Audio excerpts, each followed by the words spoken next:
Welcome back to The Explainer. So, you know how in rural Bengal, the boundary between the living and the unseen, it's not really treated as a myth, right? It's an everyday reality. You literally walk right alongside. Today, we're diving deep into the shadows to analyze three chilling cultural narratives about that exact unseen world. These aren't your typical ghost stories. These are direct listener accounts sourced straight from rjrussellsboot.com, a platform dedicated to gathering the absolute most unsettling local experiences from the region. I'm so thrilled to guide you through this material today because it gives us a really fascinating look into living cultural folklore. Like, what actually happens when a daughter crosses that ultimate line and uses black magic to control her own mother? We're going to explore that horrifying scenario along with two others. And hey, just to be super clear right up front, we're analyzing these accounts not as, definitive scientific fact, but as profound cautionary folklore. They are culturally rich warnings about the severe consequences of trespassing into forbidden territories, whether physical or moral. Let's get right into it. Tale 1. The Territorial Spirit. Okay, so this first story takes us to the agricultural village of Bahadurpur. We've got a hardworking 50-year-old farmer named Rahim who makes a pretty bold and honestly kind of foolish decision. He decides to clear and cultivate this supposedly haunted, completely abandoned plot of land right at the edge of his village. The elders had explicitly warned him not to touch it, but, well, Rahim needed the harvest. And at first, things were totally fine for a couple of days. But then, by the morning of day 3, Rahim finds the land completely dug up again with these giant, totally unnatural footprints stamped deep into the mud. Fast forward to that night around 1:30 a.m., and his family is violently woken up by something massive crashing right into their courtyard. The source account actually identifies this terrifying attacker as an Ifrit. For those familiar with Islamic folklore, you know these are a class of incredibly powerful, rebellious jinn. Rahim describes an absolute nightmare standing right there in front of him, an 8 to 9 foot tall, shadowy figure with glowing red eyes like literal hot coals, and a body that seemed to radiate this blistering, fiery heat. It was fiercely territorial and just absolutely enraged that a human dared to trespass on its land. And the sheer hostility of this thing was off the charts. The source notes this exact chilling line booming from the creature. "You touched my place. You will be punished." It literally summoned a violent, localized dust storm right there in the courtyard, strong enough that it threatened to tear the roof right off the house. Rahim tried reciting his standard prayers, but the entity just laughed it off. It was seemingly completely immune. So how on earth did they survive this? Well, it all came down to a holy amulet, or tabiz. Rahim's elderly father, Maulana Qudus Mia, who was a prominent Hafiz, rushed outside. He instantly realized standard prayers just weren't going to cut it for an Ifrit, so he threw a special holy amulet directly at the creature. The account describes this massive sound, almost like lightning striking the ground right there. The amulet forced the Ifrit to physically retreat.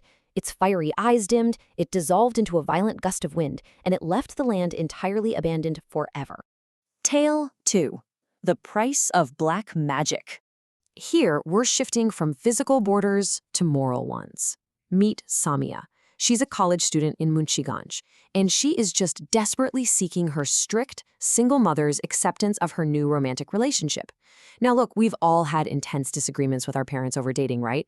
But when her mother vehemently refused and actually locked her in the house, Samia didn't just slam her bedroom door. She made a truly fatal choice.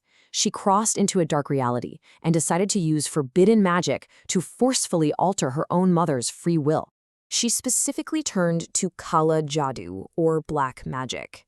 She tracked down a mysterious local tantric, described as an old man with a dark beard and reddish eyes. Just imagine sitting right across from a guy who doesn't even ask why you want to curse your own mother. He only asks if you're absolutely certain you want to go through with it. So the tantric gives her these chilling, highly specific steps for the dark ritual. First, Samia had to get a special, small clay doll, then place her mother's hair inside it. And finally, she had to add a single drop of blood in the dead of night. Samia kind of foolishly thought it was just a harmless game of belief, But the very next night, her mother started having these immediate, horrifying hallucinations. She began writing messages in red on the walls, begging to know why she was being trapped. Absolutely terrified by how fast her mother was deteriorating, Samia rushed right back to the tantric. But he didn't offer any help.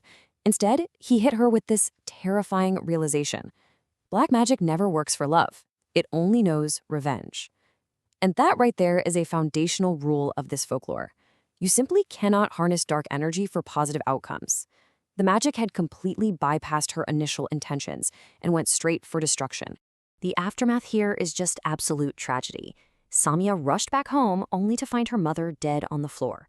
Now, the police officially ruled it a sudden heart attack, but the locals, and obviously the listeners of this account, point directly to the broken clay doll and black thread lying right next to her body.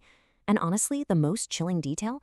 A few weeks later, Samia found that exact same shattered doll, completely magically repaired, sitting right there on her table.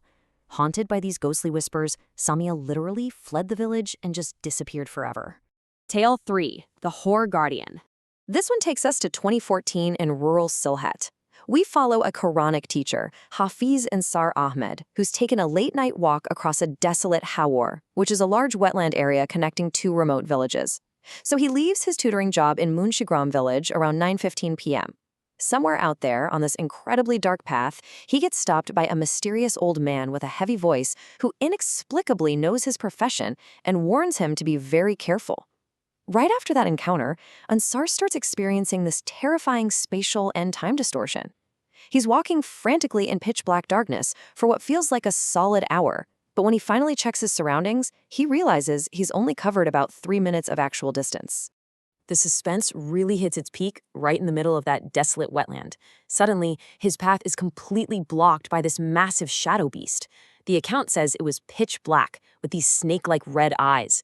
And Ansar specifically noted that the creature's tongue was so incredibly long, it was literally dragging on the ground. He was completely trapped, out in the wilderness, with this demonic entity. Fully believing his death was imminent, Ansar desperately layered his protections. He squeezed his eyes shut and started this loud, intense recitation of the Ayatul Kursi. When he finally mustered the courage to open his eyes again, the beast was just gone. And in its place was that same mysterious old man from earlier. The man revealed himself to be Nilkantha Das, the Mandal Moshai, essentially the spiritual guardian of the village, tasked with protecting its borders. He urgently ordered Ansar to run straight home and lock his doors immediately. So Ansar sprints all the way back to his room, locks the heavy wooden doors, and just collapses. He looks over at his clock. It's 2 a.m. Remember, he left at 9:15 p.m. Nearly 5 hours had just completely vanished from his memory during what was supposed to be a super quick, straightforward walk across the wetland. But the horror wasn't quite over yet. While Ansar is lying in bed, it's still trembling, this massive, stone-like impact just shakes his entire roof. And then a disembodied, beastly voice echoes from the darkness outside, declaring, "I am the most powerful graveyard jinn. You survived today." The entity actually grudgingly admitted that it was only thwarted because of Ansar's holy recitations and that unexpected intervention from the village guardian. Synthesis. Lessons from the dark. So, what exactly do these distinct, highly localized supernatural accounts tell us when we look at them all together? I mean, these aren't just random spooky stories, right? They share some really deep, overarching cultural warnings. First off, they heavily emphasize respecting boundaries, whether that's in Ifrit's physical land or the wild, untamed roads of the wetland at midnight. Second, the absolute tragedy of Samia's story highlights the extreme danger of seeking unnatural control over someone else's free will. The magic always corrupts the user. And finally, across all three of these tales, we see the enduring power of faith, religious recitation, and protective community forces acting as the ultimate shield against the dark. Even if you never come face-to-face with an Ifrit yourself, these psychological boundaries of respect and control, they're completely universal. Which leaves us with one incredibly fascinating, lingering question to wrap up on. Are these narratives merely psychological tools created by communities to enforce societal rules and keep people in line? Or is there a genuine, unseen line in our world that we should simply never ever step over?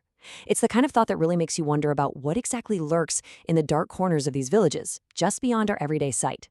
Thanks so much for joining me for this explainer, and I will catch you in the next one.